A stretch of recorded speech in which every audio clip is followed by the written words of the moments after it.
আজকে আমার এই ৫ নম্বর ওয়ার্ডের আজকে নির্বাচন প্রচার প্রচারণা কার্যক্রম শুরু করতে যাচ্ছি আমি। এবং আপনারা সকলেই অবগত রয়েছেন যে দীর্ঘদিন ধরে আমি এই এলাকায় ছোটবেলা থেকে বড় হয়েছি। দীর্ঘদিন ধরে আমি এই এলাকার প্রত্যেকটি সাধারণ মানুষের সাথে তাদের সাথে মতবিনিময় সভা করেছি। সভা করে আমার এই এলাকার সমস্যাগুলো ইতিমধ্যে আমরা চিহ্নিত করেছি। আল্লাহর রহমতে সেই সমস্যাগুলো চিহ্নিত করে আমি আমার এই এলাকায় এই পরিকল্পনাগুলো করেছি। আল্লাহ যদি আমাকে কবুল করে ইনশাআল্লাহ আগামী ত্রয়োদশ জাতীয় সংসদ নির্বাচনে আমি নির্বাচিত হতে পারলে, আমরা যদি সরকার গঠন করতে পারি, তাহলে ইনশাআল্লাহ আমি এই পরিকল্পনাগুলো অবশ্যই বাস্তবায়ন করব। পাশাপাশি আমাদের এই নির্বাচনকে সামনে রেখে আমরা আমাদের প্রত্যেকটি এলাকাতে যখন যাচ্ছি, সেই এলাকাগুলোতে আমাদের নেতাকর্মীদের পাশাপাশি সাধারণ মানুষের স্বতঃস্ফূর্ত অংশগ্রহণ হচ্ছে।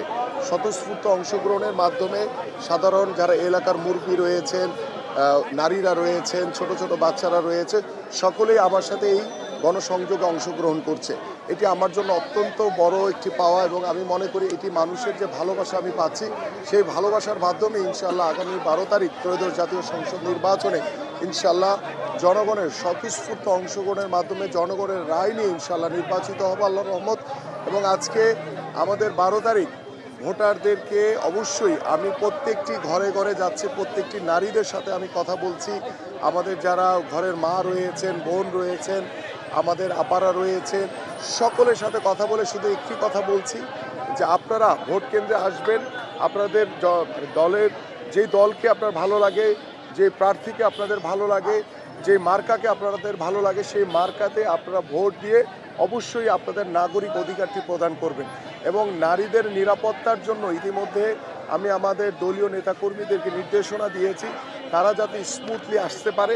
যেহেতু সেই দিন কোনো যানবাহন থাকবে না এক্সেপ্ট আমাদের রিক্সা ছাড়া, তো সেই রিক্সাগুলো যাতে পর্যাপ্ত ভারে আমাদের প্রত্যেকটি ঘরে ঘরে যারা বয়োবৃদ্ধ নারী রয়েছে, বয়োবৃদ্ধ বাবা মারা রয়েছে, প্রত্যেককেই যাতে সুন্দরভাবে তারা ভোট কেন্দ্রে নিয়ে আসতে পারে এবং ভোট দেওয়ার পরে যাতে আবার সুন্দরভাবে পৌঁছে দিতে পারে, সেই বিষয়গুলো নিয়ে ইতিমধ্যে আমি আমার প্রায় 137টি কেন্দ্র, 63টি প্রতিষ্ঠান রয়েছে, সেই প্রতিষ্ঠানেরগুলো যাদেরকে দায়িত্ব দেওয়া হয়েছে প্রত্যেকেই তারা দায়িত্বগুলো পালন করলে ইনশাআল্লাহ আমরা আশা করি যে আমাদের প্রত্যেকটি ভোট কেন্দ্রেই ভোটারদের স্বতঃস্ফূর্ত অংশগ্রহণ আমরা ইনশাআল্লাহ নিশ্চিত করতে পারব।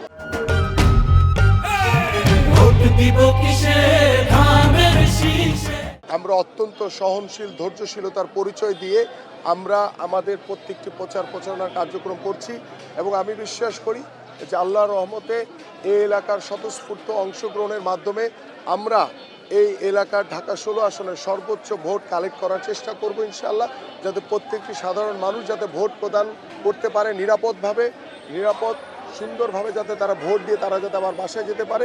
এবং আমরা সতর্ক রয়েছি, আমাদের আইন শৃঙ্খলা বাহিনীও সতর্ক থাকবে ইনশাআল্লাহ, যে আমরা সকলেই যাতে একটি সুষ্ঠু ভোটের মাধ্যমে আমরা আমাদের আগামী 12 তারিখ আমাদের যে ত্রয়োদশ জাতীয় সংসদ নির্বাচন সেটি যাতে আমরা অনুষ্ঠিত করতে পারি।